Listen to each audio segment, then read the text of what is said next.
yourself, which transforms. My name is Mata. Growing up, I wanted to be a banker, so I studied business administration. But along the line, I fell in love with tech and I started as a product designer. In my crave for knowledge and out of curiosity, I wanted to understand what it feels like to bring my design into life. I wanted to understand what it feels like to code. And then I stumbled upon Lita program. I was so excited. It was free. I registered for it and I was very, very excited when I got my congratulations message. And since over 4 weeks, it's been so I'm grateful for this opportunity.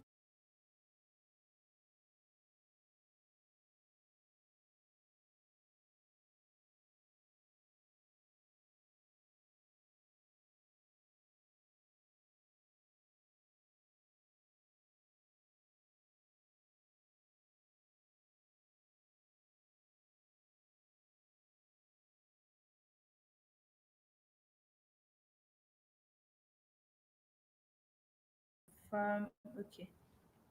I'm trying to see how this works. Please, hi again. Good evening, everybody. Please, can you see do I have any technical issues? Is my face, are you seeing my face? Is everything okay? Right. So if everything is okay, we can go straight right into it. Hi, everyone. Good evening. Yes, I think I can see myself better. Hi. How is everyone doing? I always say I'm very excited when I teach. I've had a very long day, but thinking about coming to this class and not only teaching people, but also impacting you in a way that I can, right? Before I started this class, I prayed that this is not just a routine class. This is not just a class that you come. This is not just a class that I just do slides and just come here and talk, but I'm able to help you move from point A to point B, or for any point, any stage of life that you are in. If you're in this class, I pray that everything that I teach is able to help you to become a better person, right? So, from the last class, I remember I told everyone to write down their goals, write down your goals, and write how this class can help you become better. So, write down your goals. Why did you decide to take content marketing and copywriting? You need to write those goals down. And then you need to ensure that in this class solves, like, this class is your launch pad to where you want to go. It's so important. So, please, every person should write that down. And yeah, you can go straight into it. Today we're going to be talking about what content marketing and what copywriting is. I remember in the last class, I'm not sure. I did, but today we're also going to talk about what copywriting is in a broader aspect, right? So, content marketing versus copywriting, what's the difference really? Please let me say that content marketing and content creation is totally different, right? Being a content creator doesn't mean that you are a content marketer. I just want to put it out there because the words are used interchangeably. People don't seem to see the difference, especially in this country where we are in, right?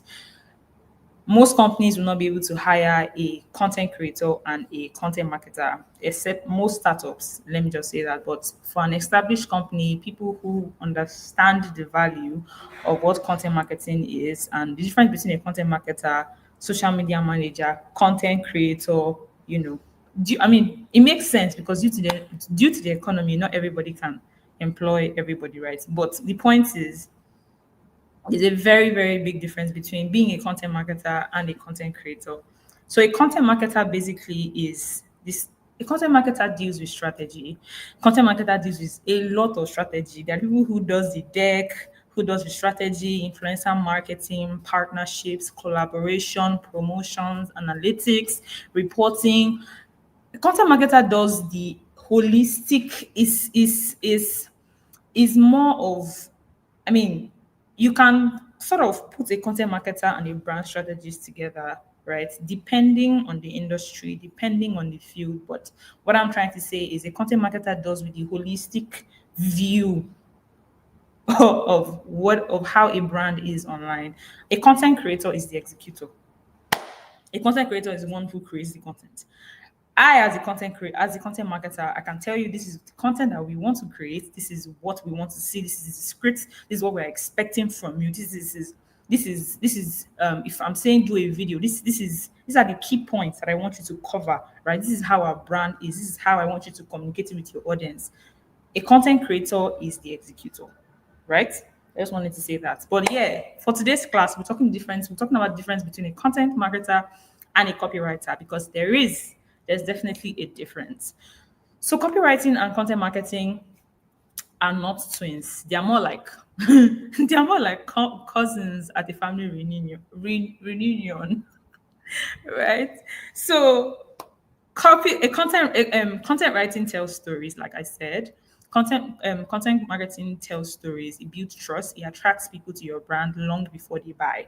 So, like I mentioned earlier, about who a content marketer is, about who a content marketer is, if not even if really, but I mean we see it now. Right now, we see a lot of startups or SaaS company come and they're like, I have this product, and one of the first people they hire in their team is a content marketer. Now, why? Because every brand understands that aside from the product or the service that they're offering, right, they need someone, either a strategist, a content marketer. They need someone who can position their brand, who can first give them brand awareness, who can position them as thought leaders in the field, who can help them, who can position their product as a bridge, you know, as a bridge between the problems that people, so let me say that again. Let me just say that again. So when a company comes, right, I'm saying I have this product, I have this service. Most of the time, they always look for a content marketer or a social media person. Like I said, not everybody can employ everybody, but most of the time, people are always looking for content marketers. Now, let me explain why. They're looking for content marketers because if I have a product, and especially when I'm new, so if I'm a startup, I'm a SaaS company, I need a content marketer because I want to build brand awareness. I recognize that in the world that we are in right now, just because you have a product doesn't mean that you're going to be top of mind. You need to position yourself to be top of mind, and a content marketer would definitely help you do that, right? So you need a content marketer to build brand awareness for your company because with the way the world is, you need to position yourself as a thought leader. That's the only way you are top of mind. That's the only way people can patronize. That's the only way people can utilize yourself. That's the only way people can see your product as their day-to-day thing, right? So just to iterate, content marketing tells stories, it builds trust, it attracts people. Yeah, is what builds brand awareness, is what generates leads, is what drive traffic to your website, to your product, right? Now, what is copywriting? Copywriting, on the other hand, is your smooth talking friend, right? I don't know if you've ever had a friend or if you've ever met someone who always know how to sell something to you. And when I'm talking selling, I'm not talking about products. I'm talking about selling an idea, selling like, oh, Omo, actually, you fine, gone. I'm not Yoruba, so I'm just trying, right? But you see, I'm sure we all have people in our lives that they just sell something to you, and then you're just up in the night and you're thinking that this thing that Shade said is not a lie. This boy is fine. Oh. They've sold an idea to you. Do you get? For people to even sell a perception to you, it sells. Just because it's not product doesn't mean that it's not everything is sales. If I'm selling you an idea, I'm telling you that this HP laptop that I'm using, this that, and then you're like, oh, and you're up in that, and you're like, let me see for this Lovett laptop. It's like it's fine. I've sold to you, right? So when you think of copywriting, you can think of your smooth talking friend. It's persuasive. It gets you to click, to buy, to sign up, right? So if you're thinking sales, if you're thinking action, if you're thinking sales, if you're thinking action, then you're thinking about copywriting, right? Let me try to. Right. So the similarities between a copywriter and a content marketer both require an understanding of human psychology. In fact, let me change that. They both require a deep understanding of who your target audience is, of who your buyer persona is. In the last class, in the first class, we spoke about who a buyer persona is. So whether you're a content writer, sorry, whether you're a copywriter or you're a content marketer, you need a deep understanding of the person that you're reaching out to. I sort of flogged this in the last class because it's so important. If, like I said, if you don't know the person you're talking to nobody. You need to know who you're talking to. It's so important. If I know my audience is Gen Z, I know the kind of lingos to use. I know that my audios will be Ayastar, will be Sheyi vibes, because these are the songs that Gen Z people are listening to, right? If I'm looking out for millennials, I also know how to talk to them. I know the kind of dressings to do. I know the kind of audios that resonate with them. If I'm talking to a millennial, I'm talking about vibes. I'm talking about main character energy. Those things are for Gen Zs. Do you understand? You need to come to a level where you are sort of seeing the person that you're reaching out to online. So whether you're a copywriter, whether you're a content marketer, you need to understand who your target audience is. The second one is both must be sharp, compelling, and value packed. Guys, I don't want to overflow this value packed thing because, like I said in the last class, content is every you need to be packing value. It's so important, right? Copywriting has to be very compelling, but not in a serious way. Like I said, imagine your friend that will tell you about, Omo, this boy is fine, oh, and then you're up in the night thinking that, Omo, it's true. In fact, there are a lot of us here that even consider the relationship because someone said it or a group of friends said it to you before. What do you think that is? They don't even know that they don't even know that their tone was persuasive or they sold an idea to you and you don't even know. But guess what? You took an action, and that's what copywriting is. Copywriting is for you to take an action, right? So, like I said, both must be sharp. They must be compelling for you as a copywriter or a content marketer. For you to be sharp, for you to hit the nail on the head, whether through your content, through video content, carousel, if you're doing blog posts, podcast, audio, whatever it is, whatever you're putting out there, for your content to be sharp, you need to understand the person you're reaching out to, right? Compelling. Compelling in the sense that for your content to be compelling, you need to understand hooks. I will talk about hooks, as we go ahead in the class, but hooks can only work as well when you understand the person you're reaching out to. Like I said, excuse me, I was talking about if you're a Gen Z, I can reach out to you. I can sort of infuse some Gen Z artists in my content because you see the reason why things trend is because there's a trend. Something is making it trend. So if you follow that trend, you get that visibility because people are looking out for it because there is something that's attracting them. I don't know if that makes sense, right? Trends do so well because people are like, I'm watching this thing, there's a sound, and then people just keep going up, going up, going up, going up, going up, going up, going up to check it because there's something that is compelling them. And most of the time, is either the sound or the visuals or the content that's, the information that the content is carrying. Like I said, that will also mean that the content is value packed. I also mentioned that value doesn't have to mean anything serious. Value is nothing serious. It doesn't have to be that you have to be a thought leader all the time. You have to come in front of your camera like this and talk about what you know from when they gave birth to you to now. Have you seen people on TikTok that their page they're just shaking bomb? I'm sorry. I don't know if you guys see these things online, but it happens. And then they have billions of followers. Why do they have millions of followers? Because to their followers, that is value. They have to keep up to have people following them. Do you understand? The reason why, facts, name not even too much. But like, I'm not here to gatekeep or tell you what I don't know or tell you what is not working. I'm here to tell you what is working and what I see that is working, right? So the third one is both should feel like a conversation, not a lecture. Like I said, content cannot always feel very salesy, cannot always feel like, oh, bye, DM, send me DM, send this number to me. I mean, we all know if I'm always selling to you, even as a friend, you will block me.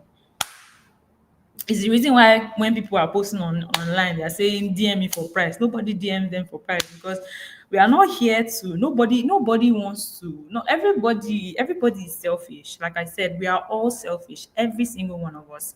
If you're not here, you're not. If you're not getting something from this class, you won't be here. That makes you selfish. That's just the way life is. So your content cannot feel like it can't feel forced. It can't feel like a lecture.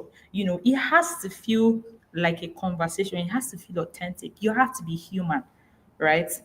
So where can you work as a content marketer? I kept this here because I think, like I mentioned earlier, a lot of people, especially for different companies, right? Not everybody will say, "Oh, I'm hiring for a content marketer," but then you hear people hire for brand strategist, communications manager, SEO specialist, content writer. So you can be a content marketer and be a content writer. Actually, you can be a content marketer, be a creative director, head of content partnerships, head of production. In fact, there's a current role.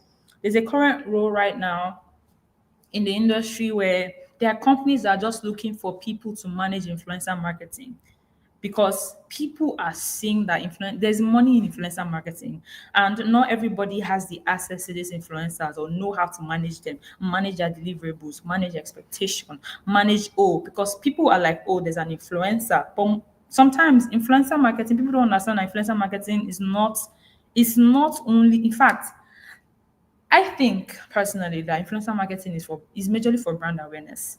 If you want brand awareness, go for influencer marketing. But if you want sales, if you want conversions, you need to be more strategic. And not everybody understands that. And then there are specialists who are doing that, right? And most of the time, the content marketers, because content marketers understand the influencer that will work for your product. Content marketer understand the audience that are even following this influencer. That if this influencer posts your product at the end of the day, there will be conversion, right? So there are so many opportunities. That's what I mean to say. There's so many opportunities in the content marketing industry, and every time it won't always be, oh, I'm hiring for content marketing. But one skill that always, in fact, one skill that every content marketer always have is storytelling. In fact, storytelling is so key. Storytelling and strategy, because like I said, content creation is the execution. Content marketing is a holistic view of a brand. Like I'm talking about even to the down part of even a bit of UI UX, but you don't have to be the person doing it. So if I'm what's your customer user experience when I go to your website? What's the feel? What are the fonts? What's the message that I'm trying to pass across? What's the emotion? Do you understand? The blog posts, what kind of content are we putting out to people? When people hear our brand, colors, fonts, okay, radio jingles, newspaper. It's like I said, it's a holistic, it's a holistic. So content marketing is not just about social media. In fact, no. And that's the reason why content marketers are always a step higher than content creators, because social content marketers understand the business of content, right? So, where can you work as a copywriter? You can work as an ad agency creative. A simple example can be this Esther, right? A lot of brand tried. In fact, it's I'm trying to look for how to put it, but you see, when even like I said, this Easter, a lot of brands with their copy, they say things like Jesus. I mean, the whole theme of Easter is Jesus, yeah. When brands come up with different copies to wish their audience happy Easter, they did it in different ways. But one thing is consistent. What is consistent is everything that they did, it was tied to their brand. So how can I explain this? So a typical example can be Lush. I think Lush Hair did an amazing. I loved their copy for Happy Easter. It's sort of related to their brand, which was "You Just Died for Your Roots." And Lush Hair is about hair, so the graphics sort of made so much sense. And I was like, oh wow, this is creative. It's not a random person that came up with that idea, guys. That's where I'm driving at. It's not a random person that came up with that idea. It's someone or a group of people who came up with the copy. That's in fact, this is that let's be creative about it. This is our brand. This is the color. This is the message of the season. How can we put it together for our audience? That's in itself is most likely a copywriter. people who understand persuasive words, people who understand that this thing that we're doing, we're not here to joke. We're not here to just say happy Easter. We need to position ourselves as people who are creative. We can position our brand in a way that when people see our Easter copy, it's not just Easter. They see our brand right through it, right? So you guys can check out Lush. I think Lush Hair did so well. Viva as well. I think Viva copy for Easter was great as well. Viva was about washing stains, and Jesus died and washed our sins away. So it made this you see these things that they create, and then you're like, oh my god, this is so nice, right? So I think Viva, Lush Hair, and I think Ren Money as well. Ren Money copy was trending for Easter. They did something about how a million Odogus cannot pay the price. And it was funny. It was just funny to me because they're a microfinance bank. And so when they say a million Odogus cannot pay, it sort of makes sense, right? In summary, all of those copy, it's not a random person. It's not a random person that know how to do all that. It's someone who has learned the act of human psychology, who has learned the act of who are my target audience, right? How can I make this Easter be about Jesus, be about the season and also our brand, right? So most of the time, you can work as a copywriter, you can work as an ad agency creative, you can work as a direct response writer. So what this means is I don't know if you actually engage with a lot of international sites. You see that when you go on sites, there are people who are in the chat box, people who want to catch you because most brands, I mean, especially if you're an online business, you understand that most of the time a percentage of people would come to you when they say they want to buy at that time. They want to buy. It's impulse. Once there's no one who responds to that impulse at that time, and the customer goes, you've lost that sale, right? So most of the time, there are companies who have people who understand human psychology, like I said, who understand who their customer is, and will persuade you to buy that product, that thing that you're here to look for. You will buy it before you go, right? And then an email format expert an email funnel expert. This is the work of a copywriter. A copywriter, most of the time, they also deal with emails. They deal with email marketing.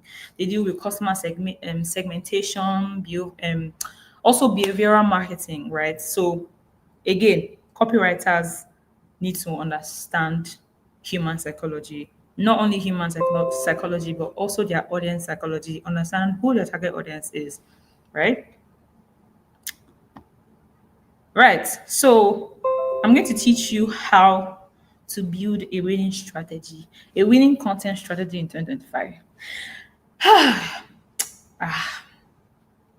I'm really excited about this part because it is really one part.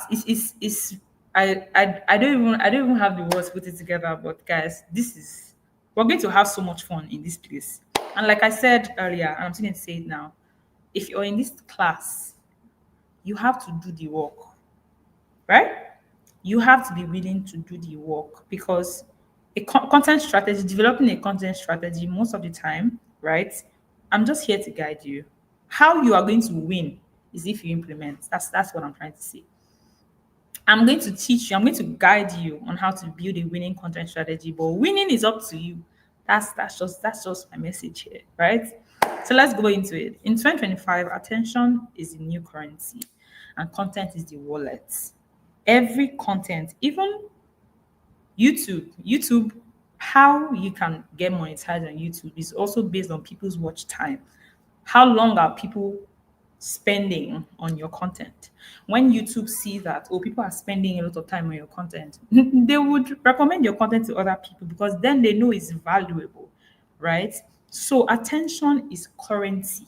This is the reason why you go online and people are sharing hooks, people are sharing visuals, people are saying these are top prompts to say to talk to your target audience because you go through a content and then in the first 5 seconds or 3 seconds at most, in fact, through a Harvard business psychologist, people spend. In fact, if you're not compelling in like 3 seconds, people are just going to move and pass.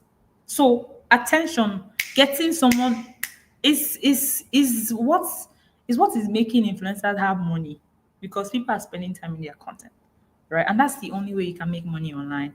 If people are not watching your content, people are not engaging in your content, What I'm trying to say is attention is currency. And so when you're thinking content, when you're thinking content writing, you're thinking about copywriting. Whatever it is you're thinking about doing online, you have to understand that attention is your money, is money. And when people spend their money on you, you will get it back, right? But here's the thing, throwing random content online is like shooting arrows blindfolded. So, how can you build a winning content strategy in 2025? Maybe I should remove this winning because winning is up to you. If you like, don't use what I'm saying. I'm not going to say more than that. So, first, clarity first. Guys, clarity first. Clarity first. I'm going to be very real with you, yeah? For for some content creators, in fact, not even for some, clarity comes on the road. That's what I'm trying to say. Let me explain that further. So, if you're saying that you want to be a content creator, in quotes, or a content marketer, you want to start writing blog posts, what clarity will first look like for you is, oh, I want to write something about teaching. I want to, start a blog post about teaching parents on how to manage their children.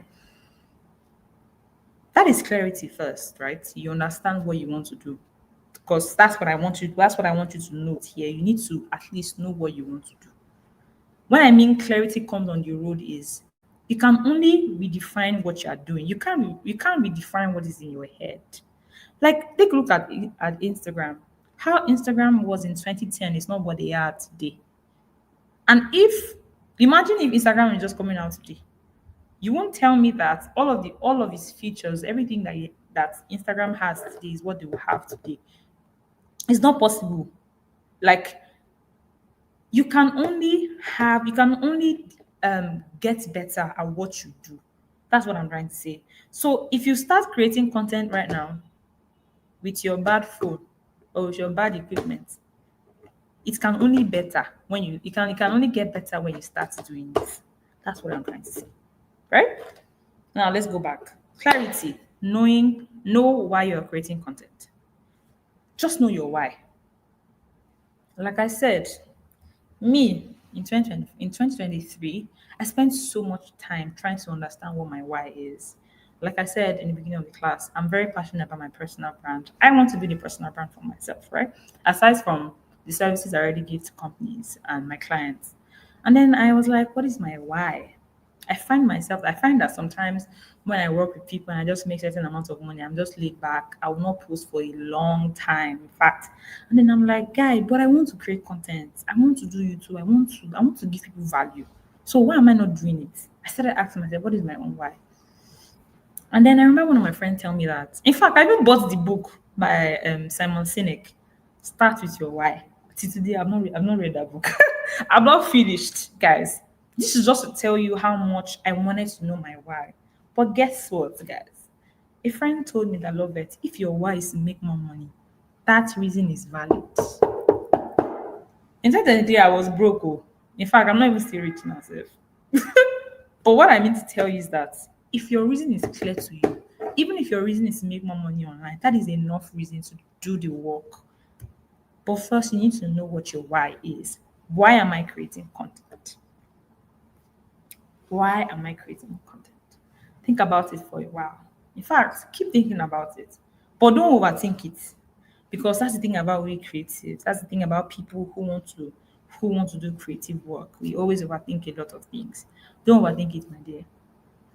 Don't overthink it. That's what I'm just here to say. Think about it. Know what your why is. Why is your why? Do you want people to know you? You want to be an influencer. You want to sell. So if you have a product or a service, you want to get more opportunities. You want speaking engagements. You want a community.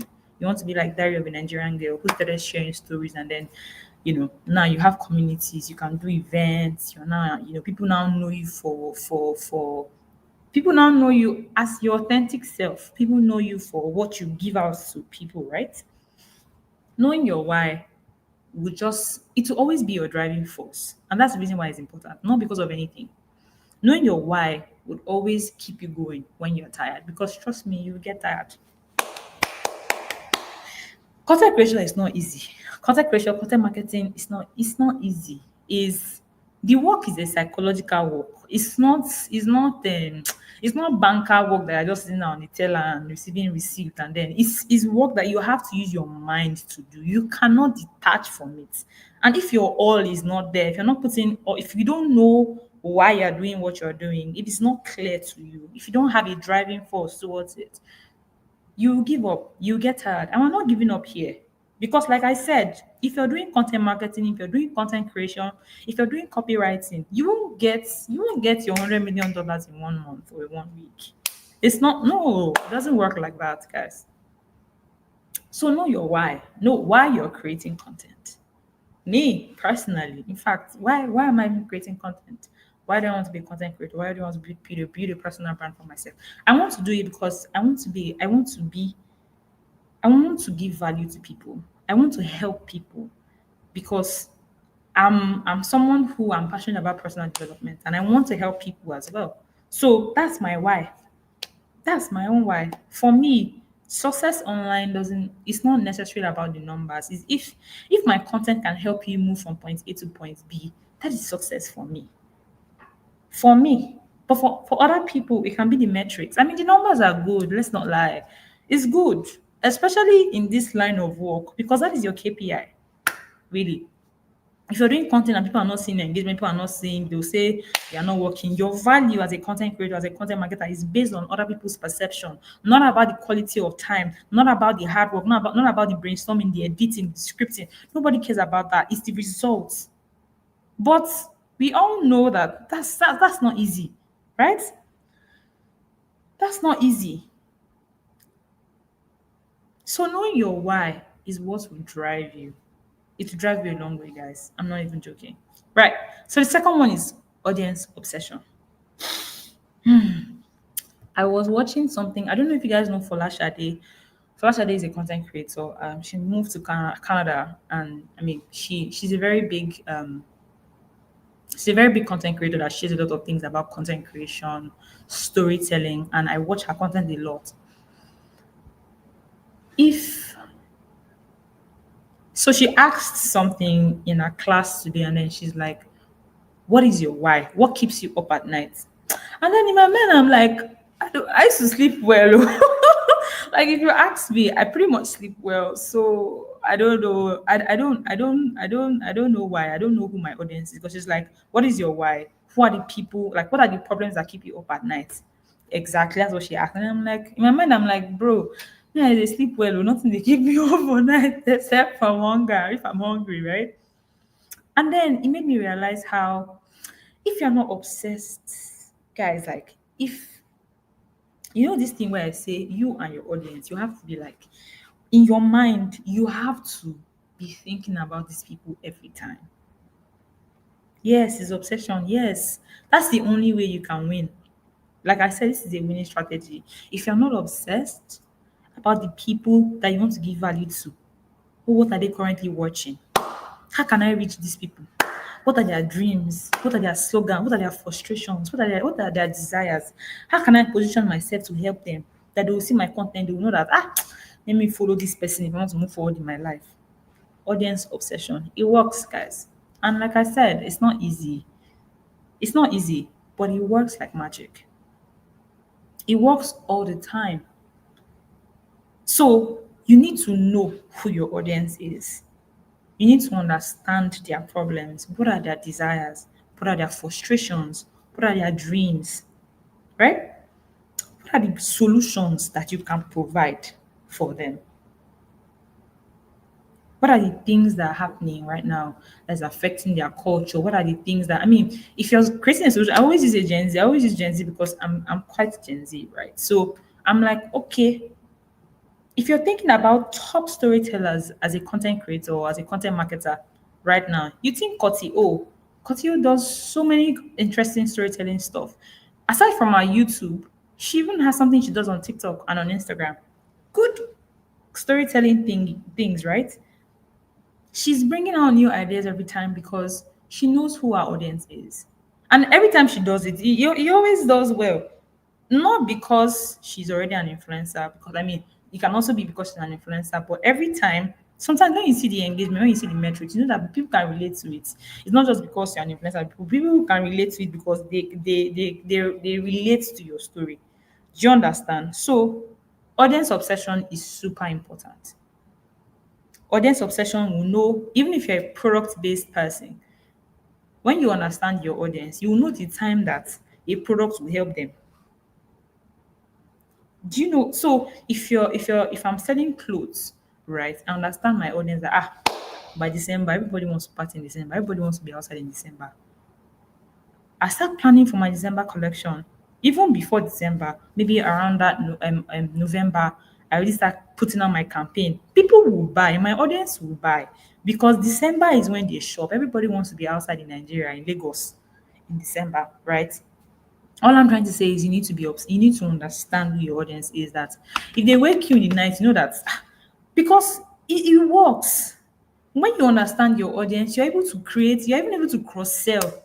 So if you know that I buy clothes in December, you will know that I also buy shoes in December. Like if you know, like it was, especially if you're targeting the female, you know, the female, if you're in the female line. So let's move. Pillars are power. So I saw something on Twitter recently where someone asked, as a social media manager, now go back to social media, the social media manager, what is the hack that you tell another person that will make the person grow online? So there were a lot of conversation around, oh, post consistently, post all of that. Excuse me. And then, excuse me, someone said how to grow online is to create mini series. Create mini series that are authentic to you. Like create series that when people see this thing, people know you. If you consistently put yourself like that, there's no how you will not grow. Again, especially when you understand your audience, you know that your content is value packed. There is no way you won't grow online.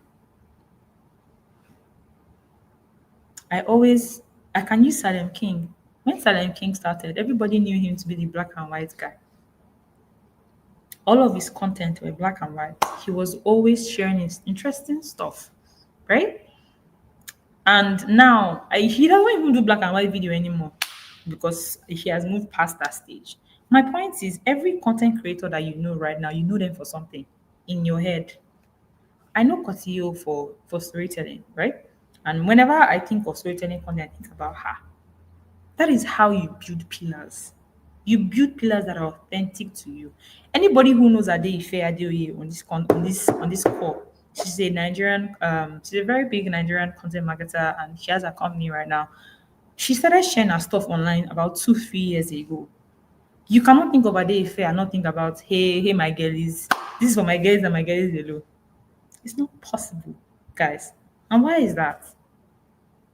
Because she has consistently posted content. She understands that pillar. Like she knows this is my content pillar. I'm sharing content for women to empower women about working remotely, about financial, like all of these things. So when you think of Ade Fair, you know what her content is about. When you think of Silent King, you know what his content, every content creator that you know right now, you know them for something. And that's how you interact with them. I hope that makes sense. So as a beginner, someone who is starting, you need to start thinking about it. Again, clarity comes on the road. You might not get everything. You won't figure out everything in one night, my dear. You can only improve what you started. Like I said, start first, right? So you need to continue. You're thinking about, oh, how can my content do better? How can I give valuable content? Think about, okay, what are my pillars? What do I want to be known for? What are the three things that what are the three topics that I can talk about from morning to night? Like what will my content circle back as? visually, like when people think about me, what's their perception about me? That you can say, oh, that is part of personal branding, but it also works for content as well, because content is perception, right? So the fourth one is platform energy. Go where your people are and speak the platform language. Guys, this one is something that I'm learning currently. I mean, if you work professionally, people, I mean, if you work professionally, when you start working professionally, if all of you are not working professionally yet, you see that when people hire for content marketers or content creators, they say you must post in four platforms. You must know Instagram, you must know Facebook, you must know YouTube, you must know everything, right? And I've done it before, where what I'll do is come up with a strategy, come up with a content plan, do content calendar, identify my pillars, and create one piece of content and distribute it all around. I did it for a while, guys. Guess what? I don't see any results. Nothing to show. Nothing. But a lot of people do it, right? What I'm trying to say is, if this is going to be a winning content strategy for you, you need to understand that every platform is different. And I mentioned this in the last class. In fact, one of the ways that a lot of content creators are using to grow on YouTube right now is, you have to first grow in other platforms before you grow on YouTube. YouTube is the hardest platform to grow in, guys. I'm not even joking. YouTube is the hardest. Like, now imagine if you don't know what your pillars are, what you want to talk about, or know why you're creating content and go on YouTube. 2 months you will drop, because YouTube is not, it's not a 1 minute video. You have to talk for about 9 minutes or 7 minutes. You need to talk for a long time. Now imagine if you're just yapping.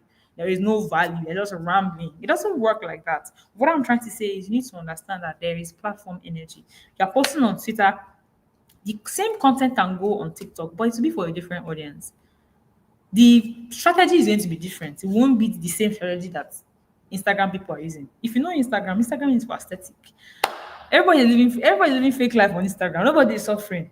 Go on Twitter, you will see streets. You will see Agbero, you will see them, guys. So when you understand this thing, you will know the kind of content that you put out for each platform. Like I was even mentioning before, that right now, every YouTuber who is doing so well, they've checked their platform, they've done so well in other platforms before you go on YouTube. You will first build on other platforms. Then you now say, if you want more, go to my YouTube. But you can only do this if you're a if you're a valuable content creator, if you're a value-oriented content creator. Right? So the fifth one is consistently beats virality. It works like magic, guys. You see all this time. Let me use fish pie. Fish pie. I'm sorry, guys. I'm sorry. I'm not trying to mock. No, please don't get me wrong. What I'm saying is, even you getting viral doesn't mean anything, guys. It doesn't mean anything. I'm telling you. Me, every person that I work with, I always tell you that, see, you can do your content, your page, your social media, your online presence can grow if you are positioning yourself. If we are positioning ourselves to be a value based organization, we're giving value to our online audience. That's the only way we can grow. We're not going to grow by being viral. Yes, a post will reach 1 billion views, 1 million views, and then is that just it? People will follow you. I'm not seeing how people have 10K followers and then just 10 people are liking their page. Even if you see it. And you know the way this platform works. Sometimes most of them don't buy followers. The way it just works is, if people are not interacting with your page just go, like, it will just be there. Nobody, I mean, you said that you have Instagram. How many is it? All your people, all the people that are following? Is it everybody that I see on your feed? No, because there are people, and that's the way Instagram even puts the algorithm. People that you engage with, that you find their content valuable, are the people who will be on your For You page. I tell you, content you see on your For You page, people that you see on your stories, because that social media too wants to make money. And they're making money out of you with understanding your behavior, understanding your online behavior, which is the certain account that you always engage with. So what I'm trying to say is, if you're not a consistent person and go viral, one post go viral and that's all, that's it. People don't know you again. Ha, ha. please don't pray to blow. May you no go blow. Don't pray. Sometimes don't pray for things except especially when you don't prepare for them. Right? Imagine. So the flip side of it is imagine if imagine if I'm a consistent content creator. So I already know what my content pillar is. I'm pushing out valuable content. I have one content that goes to 1.8 million views. I have 12.7k saves. I have 93k comments. I have thousands of likes, right? And because I've built the muscle to be consistent, I post another content tomorrow. Don't you think that people who already engaged with that first content will engage with the second one? And then, and then, and then, it will keep converting. My page will start growing. I'll start growing influence. Won't you prefer that than just one content that you just did randomly? The next day, you don't even know whether you should post. You don't even know what to post. The next day, you say you're an influencer, I start putting charges. Brand paying you money now. They're not seeing likes, I'm not seeing conversion. Okay. So what I'm saying is one viral hit doesn't build trust. So consistency does. Consistency does, guys. Also, AI is your assistant, honestly. Honestly, I wrote this here because during I think earlier this week I was telling my line manager here, and I was like, you know what, a lot of people now, a lot of pages online, they just tell you that, oh, you don't need a content creator, you don't need a brand strategist, you don't need anybody. This is what you need to build your team. Set a prompt on ChatGPT to put, and then instantly your page will grow, blah, blah, blah. My dear, it doesn't work like that though. It doesn't work like that, guys. AI is your assistant. I use AI. You should use AI. Use AI to upscale your production. AI is for speed. AI would help you, but it's not your voice. It's not your authentic. Like I was discussing it sometime. I think on my Twitter or LinkedIn. I was saying that there's so much that AI can do. Honestly, so much. In fact, so much. Right now, if you don't even have a content creator, you can still be using AI. But for how long? Humans relate to humans. That's life, my dear. So AI is your assistant, not your voice. You are your voice. You understand the experiences of people. You understand the contextual basis. Like you understand these things. You are human, right? AI is not human. So AI is your assistant. So you should use AI, guys. That's what I'm trying to say. But when you use AI, don't let it become, don't let it become your, well, I don't have the word right now, but I hope you get my point, right? Remember that AI is your assistant. AI is a tool. You are the voice, like you are the value. Exactly. You are the value. AI is just your assistant, right? So, setting content goals that don't just look good, but setting content goals that work. So, I'm going to tell you, I'm going to show you how to set content goals, guys. But remember what I said. What I said is that for this to be a winning strategy for you to win in this class is up to you. What I'm sharing to you is my experience, is what works, right? But if this is going to be winning for you, you're going to define it through your actions. This is not church or church class. So, guys, go and work. Even me that I'm here, I'm working. I'm working with everything that I know to build something for myself. Because at the end of the day, if you work for everybody and you don't have anything for yourself, what do you gain? Right? So, creating content without goals is like cooking without a recipe. I was really in my metaphoric this now putting this together, but you need to be able to create goals, guys, for yourself. I'll give you an example, and I'll give you a personal example. I said it earlier that I want to build a personal brand, or I'm building a personal brand for myself, and I'm asking myself that what are my goals? What would success look like for me as a content creator? Me that I want to start creating content for my own personal brand. I want you to know me. So, what would success look like for me? What success will look like for me, I mentioned it earlier, is being able to impact people, being able to, my content is helping you to move from point A to point B. If I've done that, I'm good. That's what success will look like for me. That on its own already creates a direction for what my content will look like. It will mean I won't just come online and do a get ready with me where I'm just wearing pant and bra, because that's not value. That's not the value I want to give to you. My value will look like sharing things that I know, sharing my experience, sharing what nobody is talking about, helping you do this, how to do this, how to do this, what I already know, what is working. That is what my own value wants to be like, right? And the goal for me at the end of the day, oh, okay, I want speaking engagement, I want this gig, I want to work in the fintech, blah blah blah blah blah. What I'm trying to say is you have to be very specific. You need to know what your goals are. So when you know what your goals are, your content creation efforts is not a waste.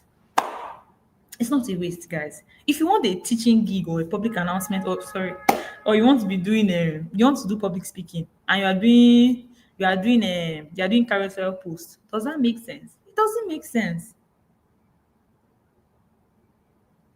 Are we on the same page? I mean, it's different if the carousel post that you're doing is storytelling carousel post. People can understand where your mind is. People can relate to your words, to your mindset, through your experiences, through your words, right?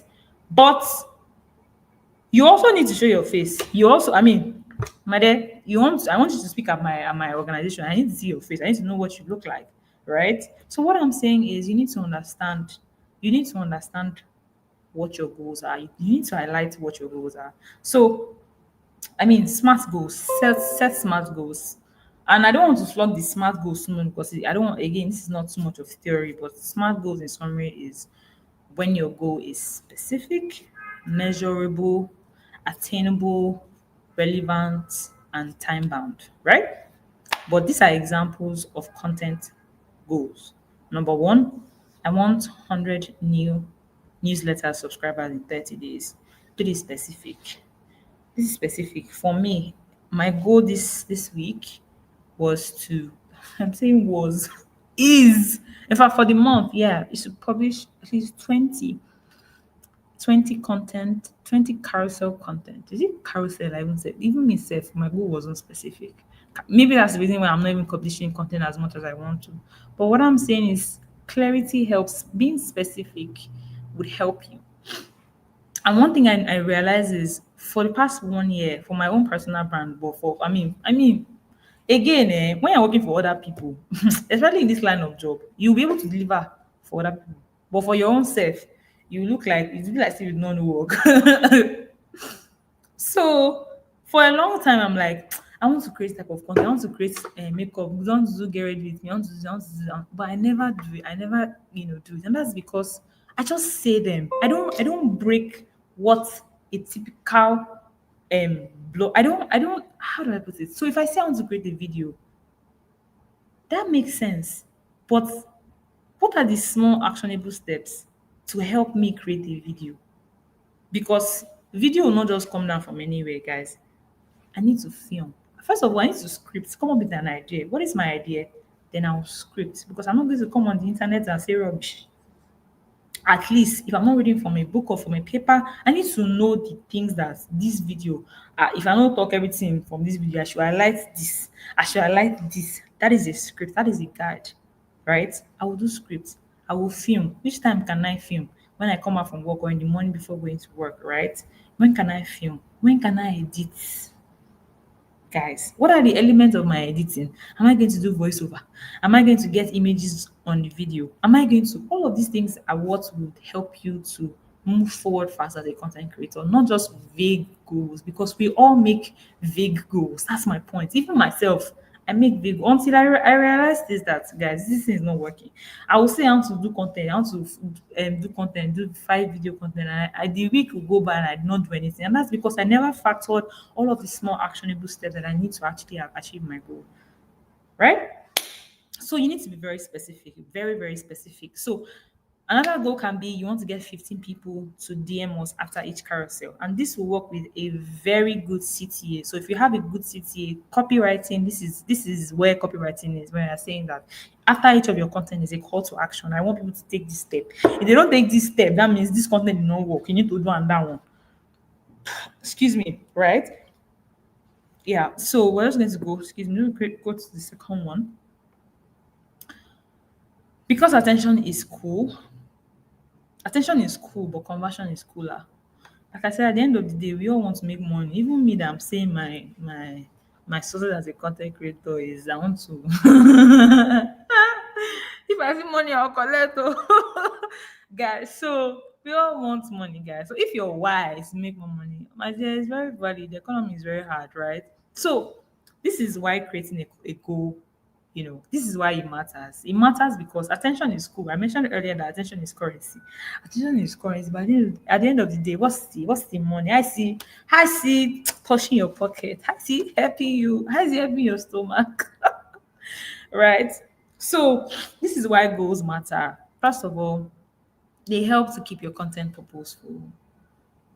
Like I mentioned earlier, if you know you want a speaking engagement gig, you need to ensure that everything you put out there, from your voice, your script, your typing, you cannot be typing like someone that don't go to school. Do you get? So all of your content efforts, if you are doing carousel today, if you are doing video blogs tomorrow, if you are doing anything you're putting out online, is all curated to ensure that you are positioned for your goal. So when the opportunity comes, you are well positioned, guys. So secondly, goals help you to know what's working and what's pretty fluff. Yeah.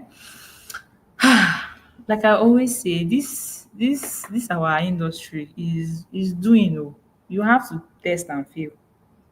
You need to test and fail. So you need to know what's working and what's not working. Not all of your content will work. Not everybody will like everything that you're putting out there, especially if you're someone who is multi-passionate, right? So if I can cook, a simple example would be Vicky James. Vicky James can design, but most of our people engage with her content more when it's either with her husband or her clothes. The one that she does comedy or the one that she does speaking engagement or the one that she does other things, you can't you check the numbers, they're not. Do you understand? So what I'm trying to say is when you know what is working, the content that people are engaging with the more, you will double down on it because that's what people like to see. And when you're in people's faces, then they'll be able to give you their money. I hope this makes sense, right? So the third one would be that goals give you something to grow from. I always talk about, in fact, honestly, when I think about whiskey inspires me. I'm not, I don't mean, maybe it's because I've followed him for a very long time. So, how you look at how whiskey was back in 2011, 2010. The way he is now is not the same way he was then, guys. And sometimes it's not just about the money because there are people who have money and then sometimes they're still the same thing. What I mean to say is when you have goals, when you know what goals look like for you, you know the things to grow, you know the things to move away from. So if I'm saying, like I said, if I'm saying that speaking engagement, typical example, speaking engagement, and I don't know how to speak English that well, and my English is not great. With this my advice that I'm telling you to still start, even though you cannot speak well, you will grow. Because you know this is your goal, right? You have to do better at this. You will grow. So when you have goals, goals give you something to grow away from. Because I mean, the way growth work is you're either shedding or you're adding. That's growth. You're either adding something to yourself or you are shedding something. So when you know the person you want to look like, so for example, if I'm saying that I want to be a billionaire, I want to be a corporate billionaire, right? And right now, I like dressing like Ayasta. When you go to corporate conferences, people don't dress like Ayasta. People dress like, what do they dress like? They dress like I've forgotten the name of the owner of the manager of Transcorp Hotels.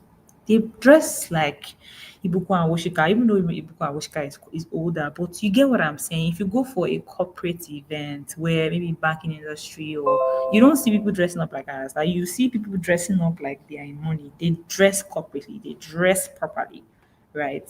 So if right now I'm dressing like Ayasta, I know that this is my goal. Oh. I want to be someone who is reputable in a corporate organization.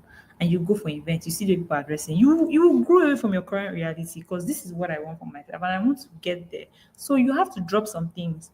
I hope that makes sense, right?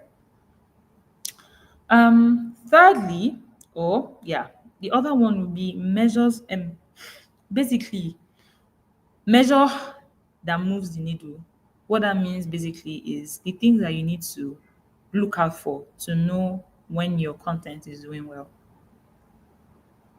And of course, without no further ado, we have them. We know them. In fact, we all know them.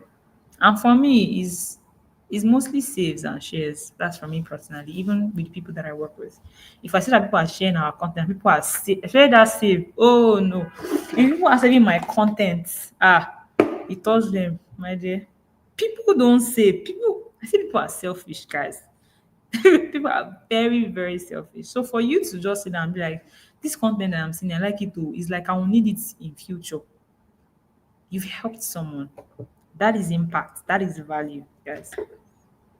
All right. So saves likes. I mean, when people, I mean likes, yeah, like is easy to get. You can even tell your family and friends to like, but you see that saves. Your family and friends will not save it too. So you need people that really see your content as value to save your content, right? So the other one will be definitely be clicks. So clicks mostly for a copywriter. So if you're a copywriter, how are people clicking the link to your website? Are they clicking the link to call the phone number to make a purchase? Are they clicking to sign up to your community, to your email list? Are people taking the action that you want them to take? So let's go on a quick break and then we'll be back.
Right. Hi guys. We are back.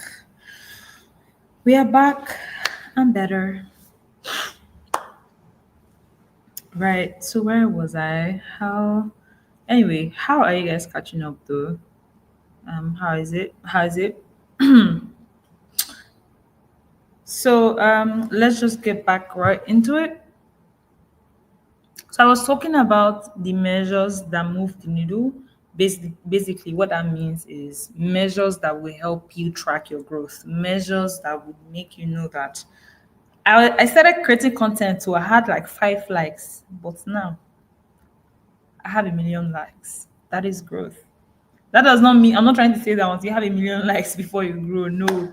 But growth, the sweet thing about growth is really about progress, not perfection. So if I was getting 1 likes when I started, or even as a copywriter, if I just had one click or one visitor on my blog page, and now I have 10 people, that is growth and that's progress. And you will see how fulfilling that is for you, right? So basically, I was talking about saves and shares. So saves is for me personally, saves is my is my diamond. Saves and shares really. So if you find my content valuable, that's why you shared it to another person to see it. But if you save is the higher. So clicks. If you're able to take the action that I want you to take on my copy or on my content, right? That makes that's a tremendous way to measure your growth, right? Shares and reach. I mean, reach is the I want to say it, I'm not saying rich, but rich is basically the people that the type of people that are engaging with your content. Basically, that's what reach is. Shares is when I see your content and I share it with someone, like we all know, right? So let's go. Right. So content and copy careers, where do you fit in? Um, just because I don't want to mix this up, I think that not everybody, not everybody here wants to be a content creator. Some people want to be a content marketer. Some people want to be a copywriter, right? And yes, we're going to talk extensively on copywriting. We're going to teach you the different type of scripts, how to write, words to use, different kind of things like that. And you are going to learn. No go learn, you will learn, right? But this, I want to teach you how to know where you fit in, right? So here's the real tea. Not everyone needs to be a content creator. Like I said, some people are strategists, some people are storytellers, some people they're the executors. Like I said, most content creators are the executors. Are people who sit down in front of the camera and this is my job. This is my job, right? I'm doing this. So for some other people, it's not like that, right? Some other people, in fact, they are just content strategists. They just or we can call them consultants. They give you an audit on your online in your online on your they give you an audit on everything that you've done so far, things that you need to stop doing, things that you need to start doing.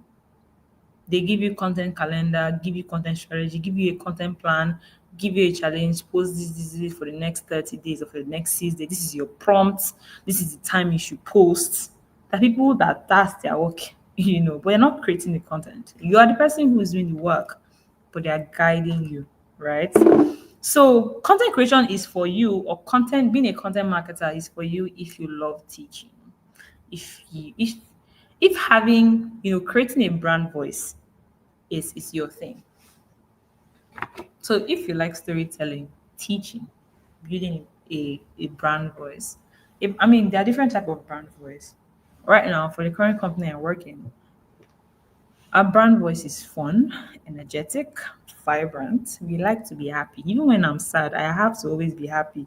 I have to respond to people in a happy way. I have to use emojis. I have to sound very excited. We use a lot of exclamation marks. We use a lot of emojis. Also because we're a kids brand too. And I mean, our the motto is making kids happy. So you have to always be happy, right? So for other people, their brand voice can be cool, professional, They're the, very demure people, very, you know. So what I'm trying to say is there are different brand voice. So there's a brand voice, there's a brand personality, there's a brand identity. There is different parts of building a brand, and we'll get to that as we go on with the class. Don't worry. So if you love teaching, if you love storytelling, if you like cho, eh, and you like building a brand voice, you are a content marketer, then you have more strength to tilt into content marketing or content creation. Now, if you love persuasion, by the way, if you love psychology, if you know how the mind works, right? You know how to, and most copywriters sometimes they embody it as salespeople, like real sales agents, like people who attend to people maybe in restaurants or malls, or some of them they embody some, not all of them, I mean some people don't even know that they can even write. But what I'm saying, some people are not writers, but most people who are sales agents, they they have the same, that persuasive that persuasive trait in them. So if you love persuasion, psychology, I'll give you an example. So if I think I already shared one about how if you have a fashion brand, for example, right? And I come to your store, I want to buy a dress. If I want to buy a dress, especially if you're a woman, if I'm thinking about a dress, believe you me, I'm thinking of a dress, of a shoe to wear with that dress. Or if I'm wearing a bottom, if I'm buying a bottom, I'm thinking of what's the top that can go with this bottom. Guess what? There are people that already thought about this. They've Let me not enjoy myself. Abeg. They've thought about this problem and they've positioned themselves to give you that solution. What do some people do? People who have thought about, the people who are solution providers, that they've thought about this problem, that if people come to our store, especially if you're a Gen Z, or especially if you're between the age of this and this, and this is your online behavior, and this is how your psychology works. Maybe you're going for a party, people will look at your legs, right? Or probably it's cold. You are looking, you want to wear a shoe that has a cover, that has a wedge. That people that they just sit down and think about all of these things. And that's mostly the strategist, right? But when you understand human psychology, you understand that humans are predictable. We are predictable. We are all predictable. Our behaviors are predictable, guys. So if our behaviors are predictable, it means that it's easy. It means that it's easy to put your solution in the presence of people, and then they will buy. They will buy that solution. They will see that solution as everything that they need in their life. But it can only work when you understand human psychology. It can only work when you understand the psychology of the person that you're targeting. Especially when you know how to turn words into revenue. Don't worry, we'll get to that. Trust me. Sometimes when you do copywriting, you think that maybe you have superpowers or a wish. Oh, yeah, because the way everything just comes together, it just makes perfect sense. Perfect sense. Perfect sense. Right. So pathways to start as a copywriter, as a content marketer, right? The first thing, you can freelance on Upwork or Fiverr. In fact, I don't even, well, if you start on Upwork, sometimes you have to pay money. So some people might not understand Upwork, how to really use Upwork. So let me leave Upwork. But one thing that every person can do here, the one that every person can do, you can start writing daily. See, guys, I don't know if you know, if you do you think that people who know how to write are magicians? Or do you think it's a skill that they learned in one day? It's a skill learned with practice, daily practice. I'm talking about consistency. Have you heard people who are just lucid with their words? People who know how to place A before B, and then with the synchrony, with the tone, with how it just makes perfect sense. What I'm trying to say is not all copywriters are going to write blog posts too. Like every advert you're seeing is copy. Every campaign is copy. Every damn thing, everything is copy, guys. What I'm trying to say is when you start writing, you're writing a copy too. And I talk about this all the time. In first class that whatever it is you're learning here, and you really want to do this, if you really want to do this, you should start putting out what you're learning. Put out your experience. I told you to start an account, start a social media account. I'm not sure. I think I said that, right? Document your wins, share it. Because guys, for you to get to the stage, like I always use Whiskey. I'm sure Whiskey will see his tweets today and it's cringing and it's like, what's this? But then that is when you look back and then you're like, bro, this is growth. Because I don't recognize this person beside me.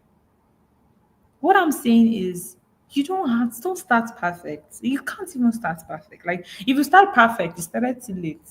That's just the truth. I'm sorry. If you really want to master copywriting, master content, start writing daily. Write your thoughts on Twitter. Write about your expertise on LinkedIn.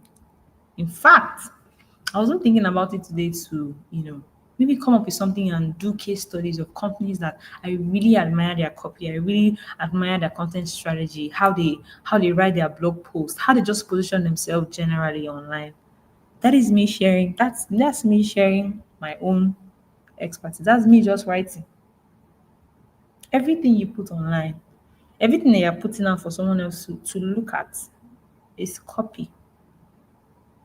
I hope you know that. I hope I made it clear that the difference between copywriting and content creation is basically the fact that copywriting it is clear that I want you to take an action. I won't spend 10 hours doing something and then I'm just saying, oh, bye guys. No, that's just the difference. Content creation, you can educate, you can teach, you can build trust, you want to build an audience, you are giving value, you don't want anything, that's fine. But the difference with copywriting is copywriting, I want you to take an action, join my community, call this number, click this link on my website, do this. And the CTA is clear. Discover my new collection when you click on this link. Check this to know your size. Like that's the difference. And for you to take someone, for your words to be persuasive enough for me to take an action. In fact, for me to take an action, for you to tell me to do something, it means that there's something. I don't know how to explain it to you people. There is something that is like everybody, we are all adults here, right? Nobody's going to tell you to do something if they've not persuaded you to do that thing. Except if you don't see benefit in doing it for yourself. I always give the example of your friends that have talked to you about dating a girl or dating a guy. And then you start thinking about it. Especially when they start saying, our wife, our wife, our wife. That our wife, you are gone, my dear. Or you think that our wife is not copy, my dear. It's corporate language about they've persuaded you, guy. Like they've persuaded you. Somebody is calling you our wife, our wife. That's the looking at together. And what are you? It's not bad though. Okay. I should just test and see. You are taking an action. You are taking the action that they proposed to you in the first place. That is copy. So, guys, the other one is create. You can create mock campaigns for the brands that you love. I used the example of me writing, doing a case study analysis of brands that I like and just analyzing them and just talking about them. What that does for me, for my personal brand, is the fact that I am adding my voice to industry thoughts. Like I'm adding my voice, I'm raising my voice to say I know this about my industry, and I'm just putting my thoughts out there. That already puts me as someone who knows I know what I'm saying, because it's all that life is going to meet you at the level of your audacity, guys. Like if you're not audacious, life is going to meet you at the level of your audacity. Life is going to meet you at the level of your actions that you take consistently. If you're not consistently taking actions that you want for yourself, life is just going to meet you where you are, my dear. So create mock designs or campaigns. I think a lot of you see, I think we all see it. If you use social media, you see this thing where people are doing behind the scenes. Yeah, doing mock-ups for Ribena. If Ribena hired me, this is the design I'll do for them. This is the content calendar I'll do for them. This is because you have to create, guys. You need to you would and I said it when I said create your social media account. Create something. Start everything that you're learning here. Go and implement it somewhere else because knowledge can only work when it's implemented. If you're writing out everything that you learn here and you're like, oh, you do that at the class, guy, you won't do anything. She you will not do anything. So if you're looking at a brand like Canva, I know someone, Bolaji, she's social media oga, I think she moved to Manchester. And then she's been creating things with Canva. She talks about Canva. And then recently, I mean, for Canva's new event, Canva sent her a PR package. Big, amazing stuff for her. That is a win for her, guys. She started creating stuff about Canva. She just started using Canva and she always liked the app, talking about, oh, if I want to work with top brands, I want to work with Canva. And then Canva saw has seen everything that she has done so far. And they're like, oh my god, this is a great creator. Why don't we send her this? That is audacity, guys. If you are putting it in your head that I like Canva, or you're not putting it out there, nobody knows that you like Canva. Nobody even knows anything. And you think Canva will just wake up one day and send you PR books. Okay. Right. Funny how, yeah. So here is just a recap and real talk, right? This is what I want you to take out from today's class. I think today's class I'm more relaxed. I think the first class I was shouting, but I'm not shouting today. But I hope you guys can hear me though. Right. So big picture. Content builds trust. Copy builds conversions. I already said that. Copy is when the action you want people to take, they took it. That is copy. That's copy, guys. Join my WhatsApp community. Do this, do that. That's copy. And you can use guys. You see how I think that is even how Diary of a Nigerian Girl. That's how she started. She was always doing storytelling, just sharing experiences. She had a lot of experience about her growing up, her working experience, rape, and all of that. I'm not sure about the rape, but I think so. Excuse me. And then she started adding CTAs. She started adding things like after she tells story finish. after she, forgive me for my choice of word. After she says the story, and I've been following Ife since she still does a lot of Twitter posts, but when she was majorly on Twitter, right? You will see, like again, this goes back to platform energy. Know your platform. Build on one platform first. When you build on that platform, you go to another platform. You trying to distribute yourself everywhere. Okay. So yeah, I was saying that Ife did it. Storytelling. You start sharing stories. And then you recognize that I'm sharing stories, people are engaging my content, but no call to action. Like I want to have a community of people. I want to do an event, I want to build a business. Like you see where people just like your content, but there's no she wanted more.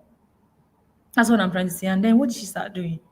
She started putting after she tells story, after she hooks you with her story, maybe something that happened to her or something relatable in Nigeria that everybody can relate to.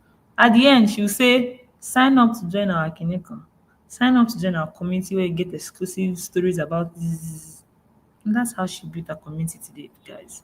And her community is still growing. In fact, they even have, I think they have a dang party going on in Lagos. Not only Lagos, New York, Dallas, London also. Do you know what it means to build an online community of people?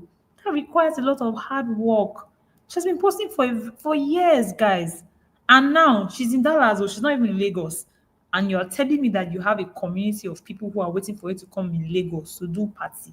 I think they're even buying a Shrebe or something like that. I'm not even sure. But these are the opportunities, guys. Like these are the opportunities I should tap into. Ha! Me that I'm yes, I'm talking to myself. I'm not even joking. I say it every time that I'm talking to myself. I would just sit and I'm like, I was just telling myself today that what are the mini series that me I can start with? I want to, me too. I want, what are the mini series I mean I can do? What are the content that even if I do different things, if I eat, if I do comedy, if I do everything that I'm passionate about, what's that one thing that I want to start that people will know that people will associate themselves with me, that people will associate with me. What's that one thing I want to do? What are my mini series? Is it storytelling? If I'm doing storytelling, what do I want to talk about? What part of myself do I want to share? So I know that I'm not oversharing a lot. Do you understand? So I've started thinking about what are my own mini series, what are my intro. My mini series can be OG content. I want to teach people how to edit on CapCut, and I'll constantly do that. And these are the things that you should start thinking about, but not just stop there. Don't overthink. Me too. I'm telling myself, don't overthink. Overthinking no fit solve problem. Don't overthink it, guys. Like I said, start from where you are. Start from where. In fact, right now, I've had some issues with my phone, and I realized that the only time I can film content that I like, content that is good, content where I have enough light, is when I film around 3 to 2, and that's mostly weekends because I go to work every day, right? And if I go to work every day, I can only film during weekends. Weekends, I'm mostly I'm there's always something. I'm either running an errand or I'm sleeping. So I realized that to reach my content goals, I either have to create a content schedule for myself where I'm not just saying on Saturday I want to film content.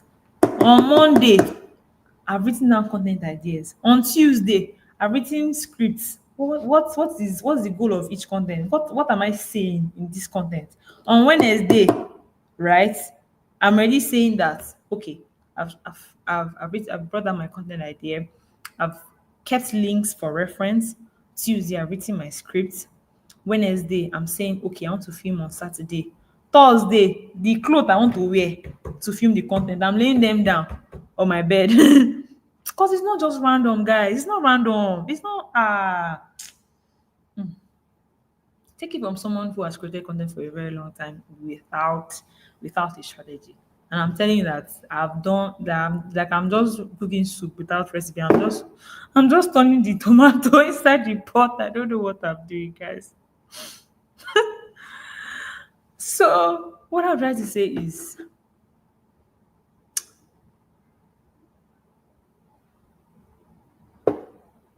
some people will not still do it, but the ones that will do it, let me be talking to you for you to know what you're doing. Every goal that you put for yourself, let's be specific. Like to the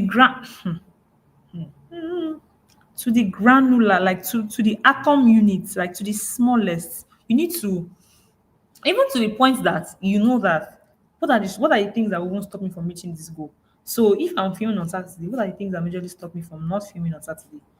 If I'm running errands, if I slept late, if I sleep late on Friday, I most likely will not wake up early on Saturday, and I'll be dragging like laptop, like okra soup. I don't want to do anything.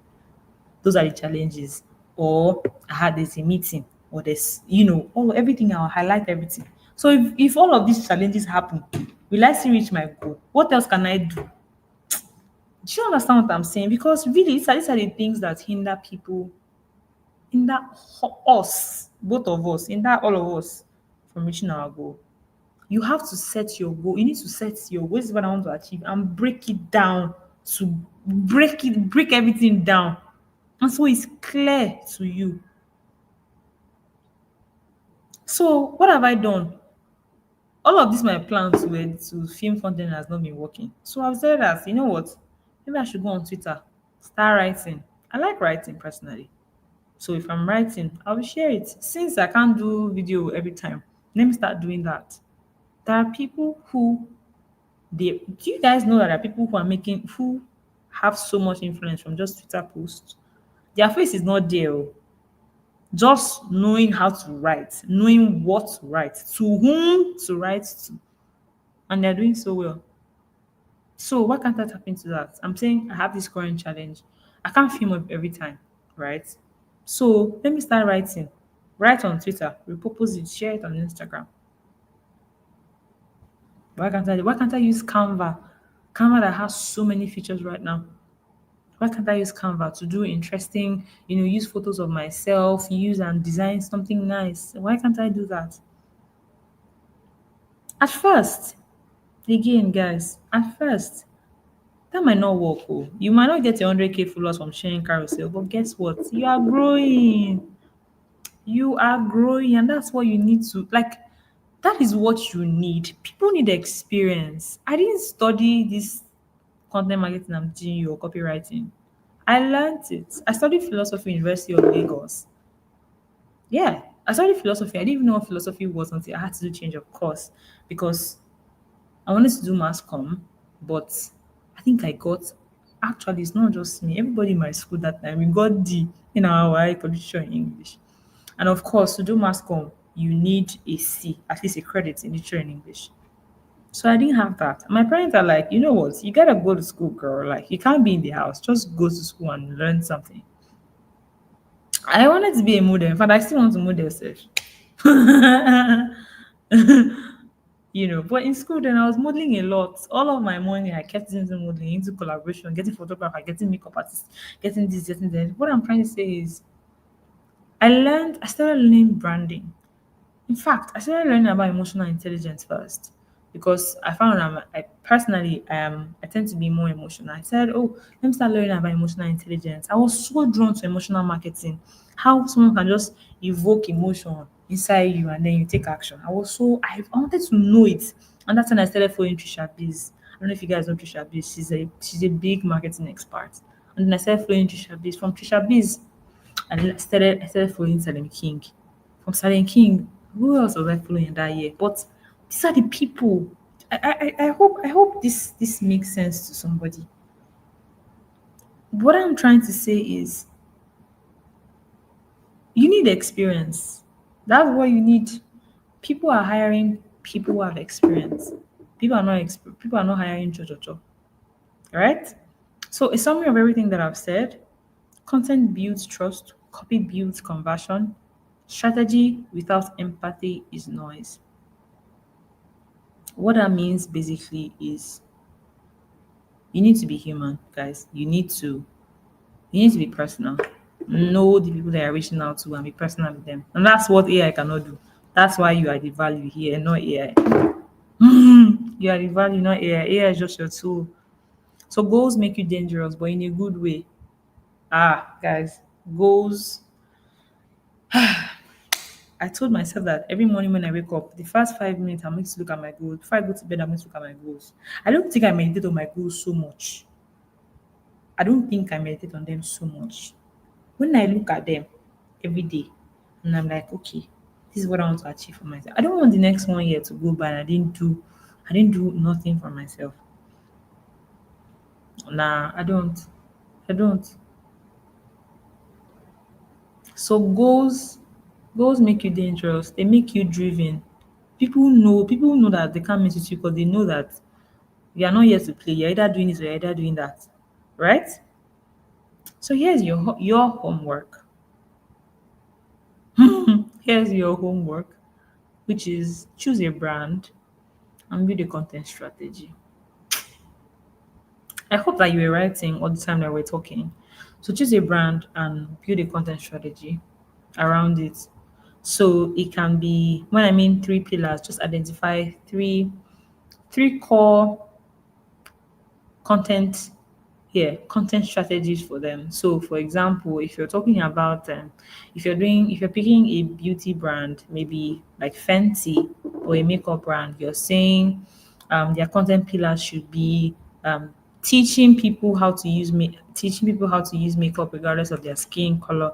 I mean, I'm just saying it randomly. I've not really thought about but yeah, teaching people teaching people that because it's a global brand, so there are lots of people in different races and there's a lot of diversity. So teaching people how to utilize maybe their lipstick or I'm not a makeup person, so please forgive me. Their lipstick or their eyeliner, if a black, oh, I mean, if you have type of skin type, here's how to use the our three-in-one lip liner filler to make you look perfect. Just highlight three pillars for the brand that you choose, right? And then the two formats. So it's either stories, either carousel or video, right? This last one, write three titles under content and copy from LinkedIn and see exactly what they require. So this thing, I actually do it. I go online and I check for content marketing rules and I see the requirements. And when I talk about requirement, I'm talking about school. Oh. I'm talking about your KPI, what your KPI is going to be based on. Go and yeah, start researching, start checking. That way you even know how this class is going to help you and what you're looking out for in this class and how you're going to utilize it. So go and look for content marketing rules, content writing, anything content. Just look at them. What are their requirements? What does their day to day look like? Let your day to day start being like that from today. Guys, like life is going to meet you at the level of your audacity. You need to, for you to for you to be your dreams, you have to start thinking like your dream. Yeah.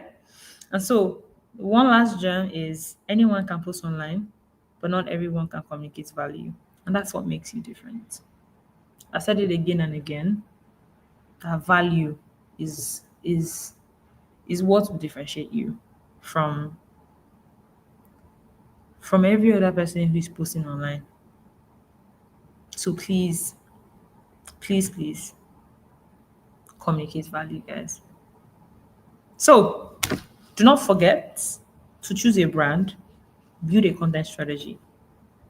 Your content strategy basically should entail three pillars that you want a brand to be known for, right? If it's fashion, if it's behind the scenes, if it's how to style their core products, their top sellers, their create it, like use AI. But I'll know if you use AI too much. But don't use AI or put yourself in it as well, right? So also check for job titles as well. It works all the time and see exactly what they require, right? So I'm just going to check if there are questions. Any questions? Do you guys have any questions for me? So I just learned that I can check here to check questions.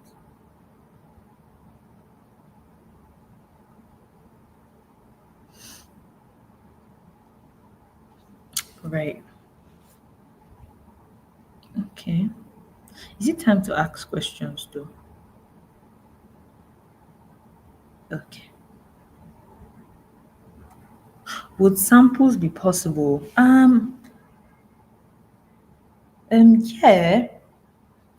I mean, yeah, creating samples will be possible now. Why not?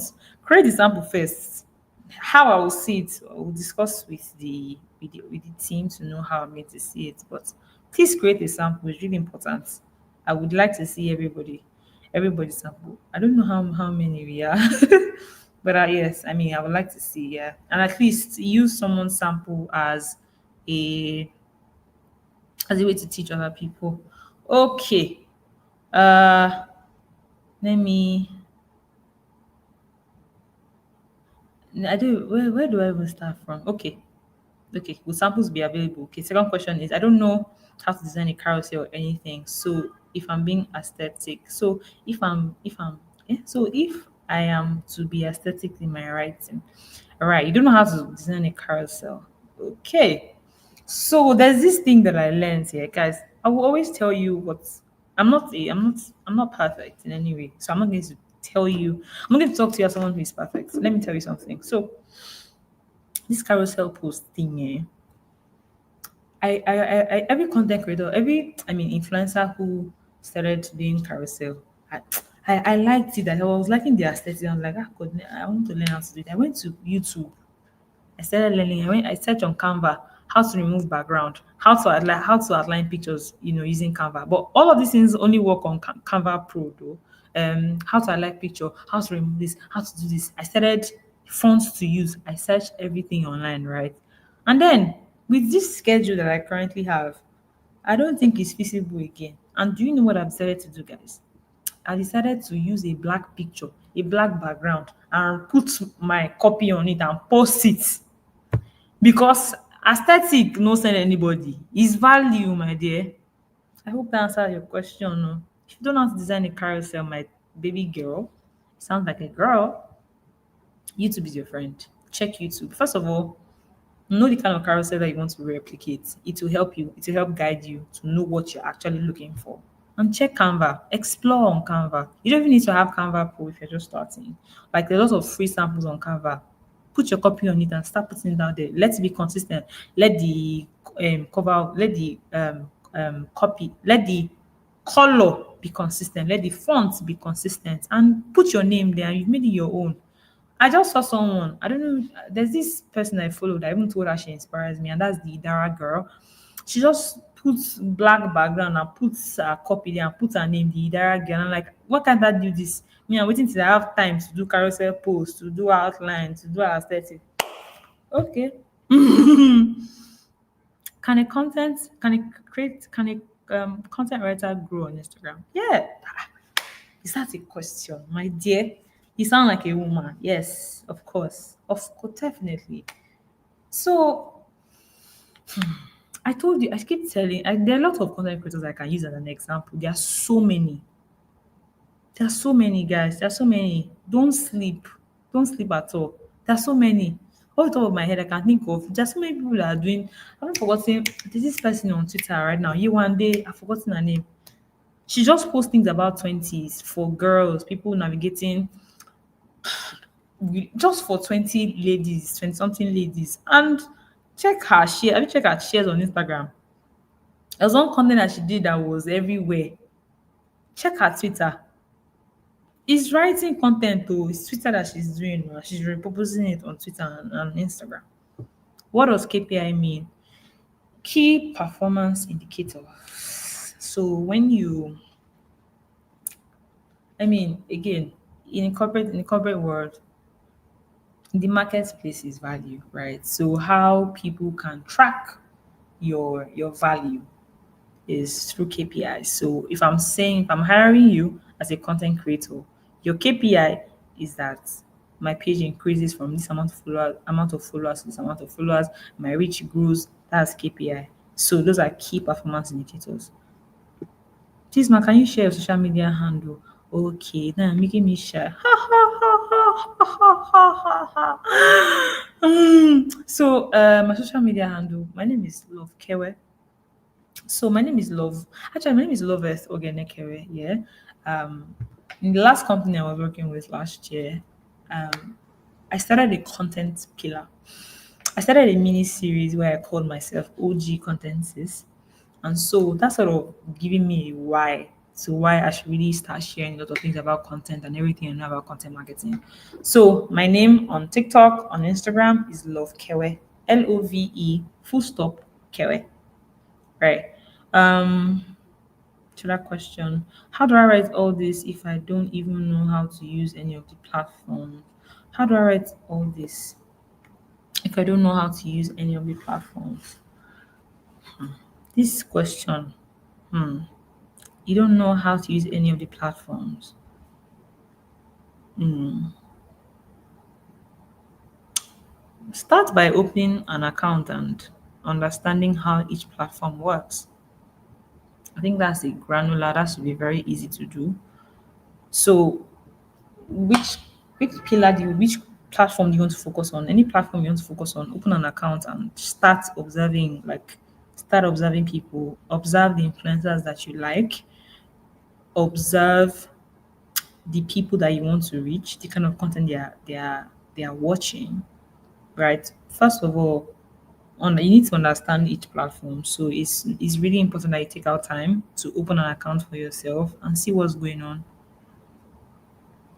For Instagram, like I said, Instagram is a visually appealing app. Everybody's doing fake life on Instagram. If you want to know streets, enter Twitter. So if you're entering Twitter with better, you're acting like a human. You're going there to either drop value or to add value, right? So if you're going to TikTok, TikTok is head content, storytelling content, face to face. TikTok is I open my camera in the morning. I'm telling that guys I just woke up. you know.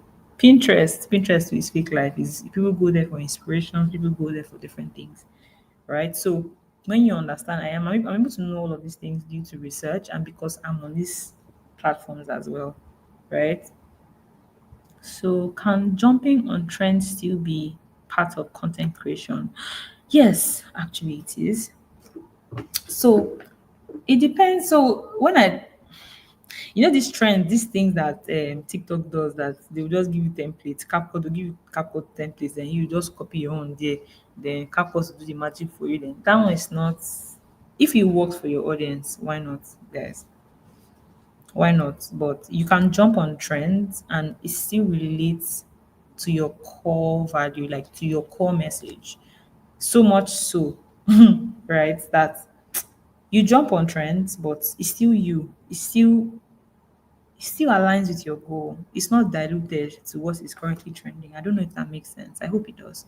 So, what is carousel? So, carousel is basically long form content kept into shorter form. So, what that means is if I want to tell you the story of my life, instead of me putting it in a full blown PDF file, in a PDF, I'm breaking it down in a short form, short, granular, you know, images so you can scroll and just go through it. I fall under copywriting. I have a burning fire for storytelling and writing. Okay, that's not a question. How do we build consistency?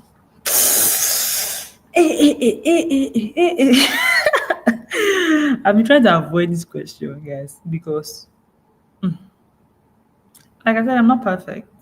But here's the thing, right? One thing that I've learned is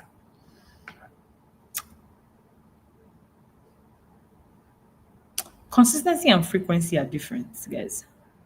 What that means is people say that to do well on social media, you have to post every day. They are not wrong, but they're not absolutely correct. It's not a full truth. That's what I mean to say. So, if you decide to yourself that right now where you are, you've not started posting content, you cannot do 30 days challenge because you've not even started. You are too small. The challenge is too big for you, right? Do something that's more realistic. So right now, my own goal for myself is to post 3 times in a week. Me, 3 times in a week because I can meet 3 times in a week, and then I grow from there. So what I mean to say is how you can build consistency. There are lots of ways you can build consistency. There are lots of ways I try to build consistency.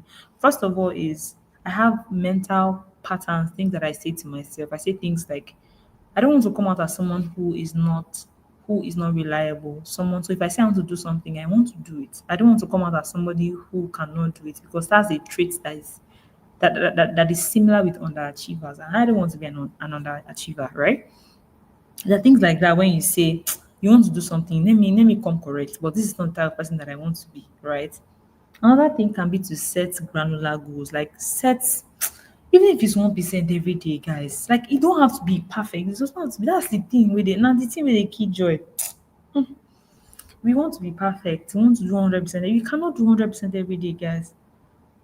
If you decide to show up on your 1% every day, that's progress. So because millions of people don't do that. People rather show up on their 100 every day, and by the end of the year, they won't see show up. But you, who is giving your 1% every day, by the end of the day, by the end of the year, you have what 365% because you've shown up every day within the year. So what that means is for you to build consistency, you need to understand where you are first of all. What can I do? What is realistic for me right now? And remember what I said. Break them into small actionable steps. You can't say you want to film 3 video content. You don't know what you're going to talk about. You don't have script yet. You don't have content reference. You don't know where you're going to shoot. Because these things are what is going to affect you from executing. Does that make sense?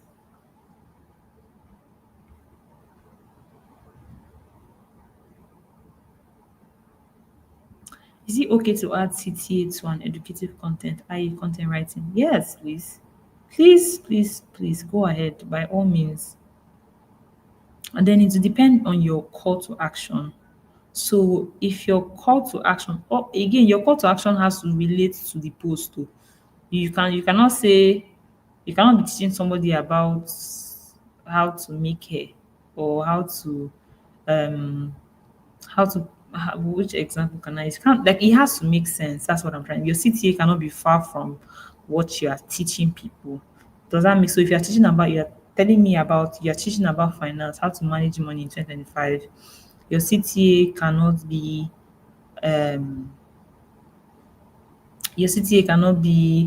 cannot be something like sign up to my email to do something else that is different from what you already taught us. That's what I'm saying. Like it has to make sense. So if you are saying you're teaching me about finance, your CTA can be join my WhatsApp group to get more updates, or it can be something around join my something that people can look forward to that already pertains to what you already started talking about. Okay, what a strategy without empathy. Okay, what that means basically is that if you have a strategy, like I said, I told you to create a content strategy, right, for a brand. The core pillars that I would do, right, has to be positioned in a way that it is customer centric.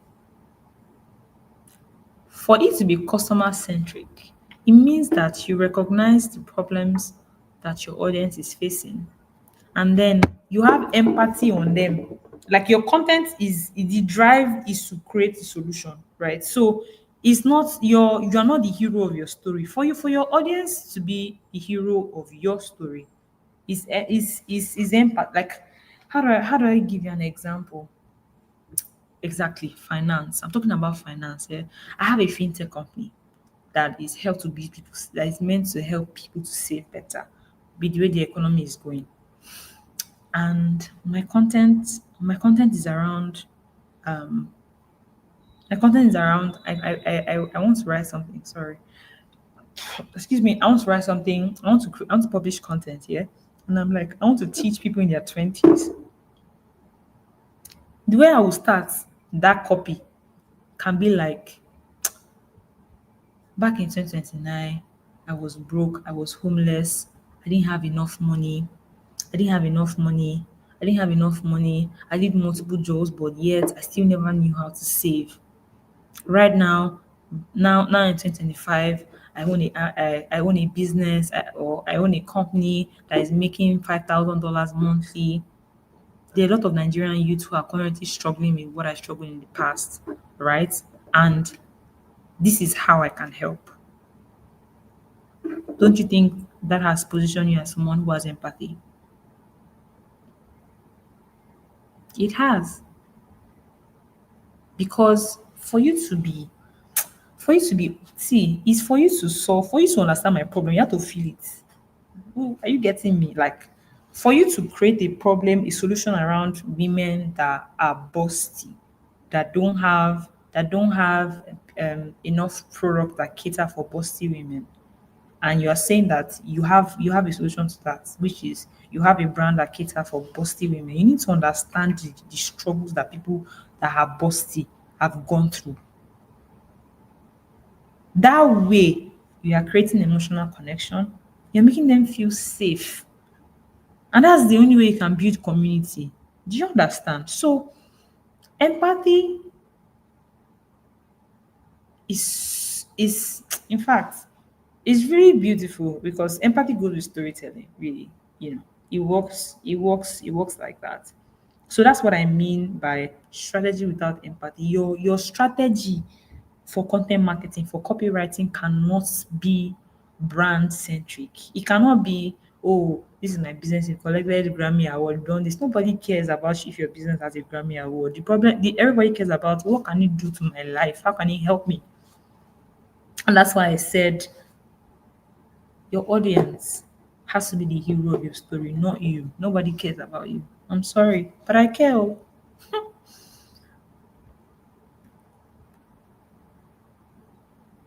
Okay.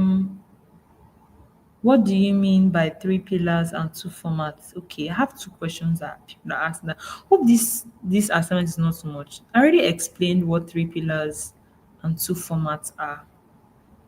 I gave an example of the um, makeup brand, right? Let's say you choose a brand that is a makeup. It's a they give a makeup products, right? Pillars are basically the content, the how do I put it that's not ambiguous. So I'm a makeup. This is a makeup. This is a makeup brand, or this is a brand that I choose, right? The content pillars is this cover, this cover, and it can be another part of the bottle. But what I mean is the core things that you want this brand to be known for, the core solutions that you want this brand to be known for. So if I'm choosing a makeup brand, right, I'm saying one content pillar will be like I want to teach people how to embrace their skin, their natural skin. This is a content pillar. So whether you're using makeup or not, you know my brand or you know my brand or you know my content to always teach people, to always share educative content or content about what doctors are saying about skin, gynecologists. Like your content pillars are basically the things that you want your audience to know about you. And everything has to relate to your core story. Do you understand? You cannot have pick a finance brand and your content pillar is around makeup artists. I hope you understand what I'm saying. Your core story is the fact that this is your core story, right? But this is a part. You're picking this is the solution you're providing to your audience. So people are going to engage with this. I hope this makes sense. If it doesn't make sense, please let me know. But two formats, what I mean by two formats is your content type. What is your format? How are you passing across the message? Is it through images, through audio? Is it through video?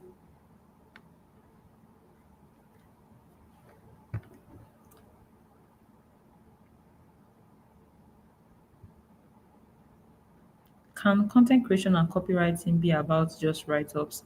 Because I like behind the scenes stuff. Like I said, it depends on your audience. It depends on the people that you want to engage on your content and type of things that they like. So if there are people that love behind the scenes stuff, I mean, why not? Yeah, if you know the people that your content is for, please go ahead. So can someone be versed in both content creation and copywriting? Does diving in both reduce effectiveness? No. Nope. Like I said, everybody's doing copywriting. Everybody's doing copywriting.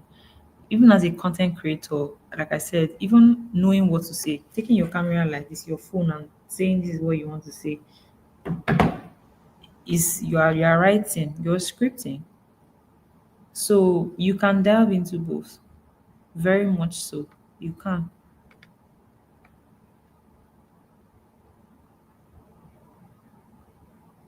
I love writing. How can I get to utilize it? And on what platform can I execute it? What do you like writing about though? What do you love writing about? How can you utilize it? You can utilize it by start writing, but by starting to write. Yeah, you can start writing. That's how you utilize it. And then I mean Twitter is a read is a written platform. So writers, I mean writing it will stretch you if you start posting on Twitter and LinkedIn. Yeah. And then you can go on Instagram as well. Just dump it on Instagram too. But you know that your platform energy is Twitter. But do you know sometimes you will not even know what to write on? How do you going about overcoming it, ma? Mm, mm, mm. How do you know what to write? So there's this thing that I learned from Salim King. a few years back that I recently remembered. I was telling myself yesterday night that, guy, I want to post content. I don't know what to post. And then I remember that, but there are people that inspire me. If I spend 1 hour, 2 hours on their page, it's not possible that I don't know what to do next. Guys, I did that. I went to someone's page, I checked that page, and I'm like, I would like to do this, I like to do this, I like to do this. And I remember what Salem taught.